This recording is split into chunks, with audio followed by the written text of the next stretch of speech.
صابرہ جو کل تک صائم کا ساتھ دے رہی تھی، اس بات کو لے کر کہ سارہ اپنے منہ سے فراز کے قتل کا جرم قبول کر سکے، آج وہی صابرہ صائم سے ڈرنے لگی ہے۔ ڈرامے کی نیکسٹ ایپیسوڈ میں آپ لوگ دیکھیں گے کہ صابرہ جب صائم سے کہتی ہے کہ آپ کی اس بلی کی وجہ سے سارہ بھابھی بالکل بھی نہیں ڈریں، البتہ انہوں نے اس بلی کو اگنور کیا۔ مجھے لگتا ہے کہ اب آپ کی کوئی بھی چالیں ان پر کام نہیں کرنے والی۔ وہ آپ کی ان حرکتوں کو اگنور کر رہی ہیں اور وہ شاید سمجھ چکی ہیں کہ آپ انہیں ڈرانے کے علاوہ کوئی اور کام نہیں کر سکتے۔ یہ بات سننے کے بعد صائم کو غصہ آ جاتا ہے اور کہتا ہے کہ آج میں وہ سب کچھ کروں گا جس کا اس نے تصور بھی نہیں کیا ہوگا، اور کہتا ہے کہ میں اس گھر میں آج آؤں گا اور اس گھر میں انٹری مجھے تم دلواؤ گی۔ صابرہ صائم کی یہ بات سننے کے بعد پریشان ہو جاتی ہے اور کہتی ہے کہ اتنے مہمان یہاں پر اکٹھے ہوئے ہوں گے، اگر ان میں سے کسی نے آپ کو دیکھ لیا تو پھر۔ لیکن صائم صابرہ سے کہتا ہے کہ اس کی فکر کرنے کی تمہیں ضرورت نہیں ہے، مجھے سارہ کے علاوہ اس گھر میں اور کوئی نہیں دیکھے گا۔ سارہ جو کہ اپنے شوہر کی برتھ ڈے کے لیے بہت زیادہ ایکسائٹڈ ہوتی ہے اور ٹھان لیتی ہے کہ اب کچھ بھی ہو جائے وہ کسی بھی چیز کو نوٹس نہیں کرے گی اور تمام تر باتوں کو اگنور کر کے وہ اپنے اور اپنے شوہر کے رشتے کو اچھا بنانے کی کوشش کرے گی۔ کر رہی ہوتی ہے وہ احمر کی برتھ ڈے سیلیبریٹ، کہ وہیں پر سارہ کو یہ بتایا جاتا ہے کہ جو کیک احمر نے کٹ کرنا ہے اس کیک میں زہر ملا ہوا ہے، کہ وہ کیک کھانے کے بعد احمر اس دنیا میں نہیں رہے گا۔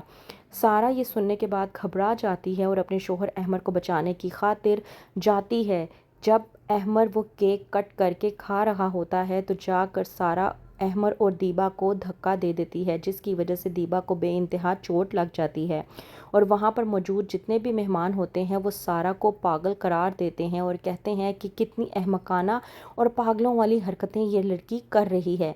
دیبا جو کہ بھڑکتی ہے اور کہتی ہے کہ میں نے تو پہلے ہی کہا تھا کہ اتنے مہمانوں کو بلانے کی کوئی ضرورت نہیں ہے، اگر ان مہمانوں کے سامنے اس نے کوئی ایسی ویسی حرکت کر دی تو ہماری عزت دو کوڑی کی رہ جائے گی۔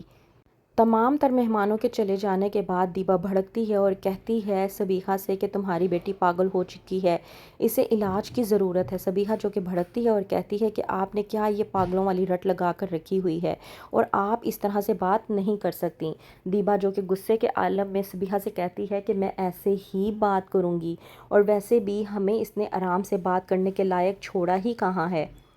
ان سب باتوں کے بعد احمر کو مناسب لگتا ہے کہ وہ سارہ سے کہے کہ وہ اپنے گھر چلی جائے تاکہ اس کو بھی ذہنی سکون مل سکے اور اس کی والدہ کو بھی۔